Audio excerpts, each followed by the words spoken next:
US Ambassador to Australia, Caroline Kennedy, has just touched down in Sydney en route to taking up her posting in Canberra.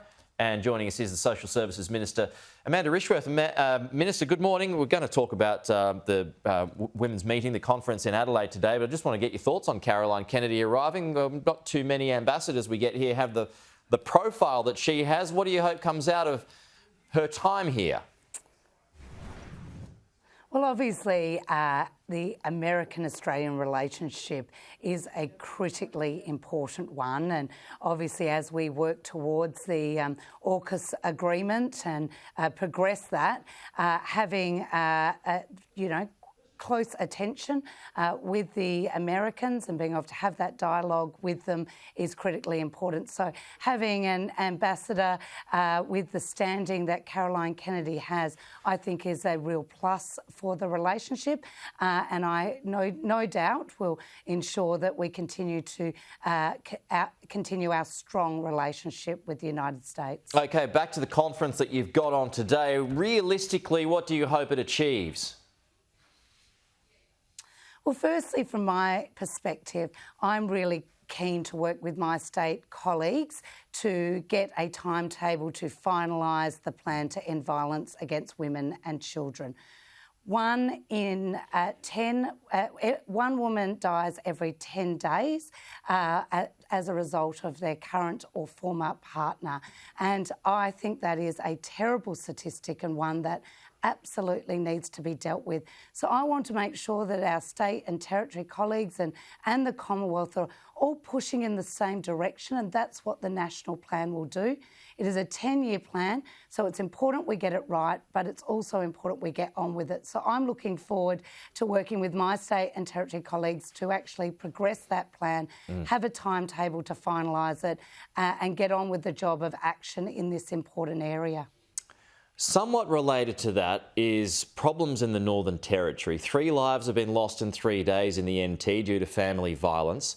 Social services say there's no action plan in the Territory. And one of its ministers says the Territory needs 18 times its current funding. Will it get that?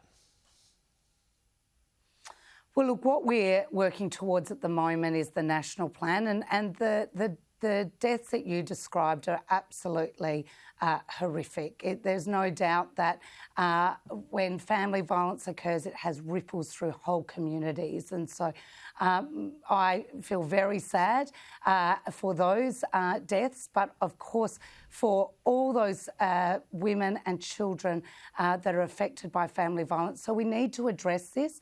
I very much want to sit down with my state and territory colleagues to make sure we're all pushing in the same direction under the national plan, and then work with them around what action we take. So I look forward to working with all of our state and territory colleagues, including the Northern Territory, to address this. But one point I would make is we need to recognise that First Nations women and children are 35 times more likely to be affected by family violence and domestic violence. And so we need to make sure that we have a standalone action plan, which is what I intend to work towards, as well as a standalone national plan for First Nations women and children. Well, on that, intervention era alcohol bans in remote parts of Northern Territory, in particular Aboriginal communities, those alcohol bans have been reversed. How concerned are you about what that might lead to?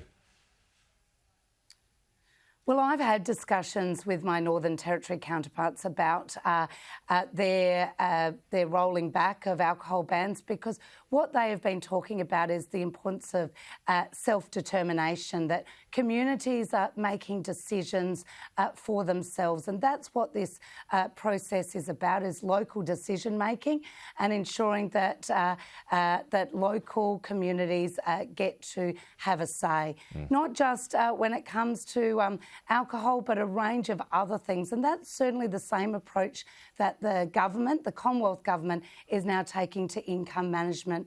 We want to see voluntary income management, that communities themselves are able to determine how they move forward when it comes to self-determination. Would you prefer that ban wasn't overturned?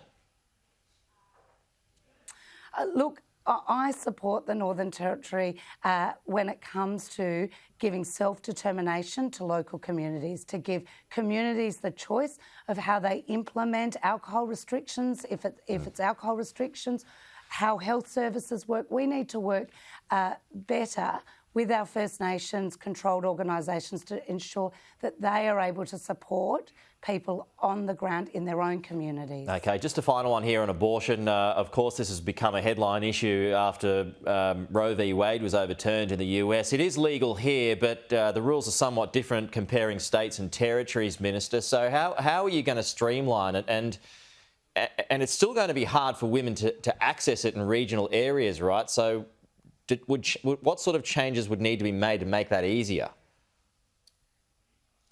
Well, firstly, I would say we're in a very different context than the US. What we've seen in the US is ongoing more and more restrictions, really, in some states around the US. In Australia, we've seen in many states and territories putting the issue of abortion out of the criminal code into the Healthcare Act. So this has been important measures.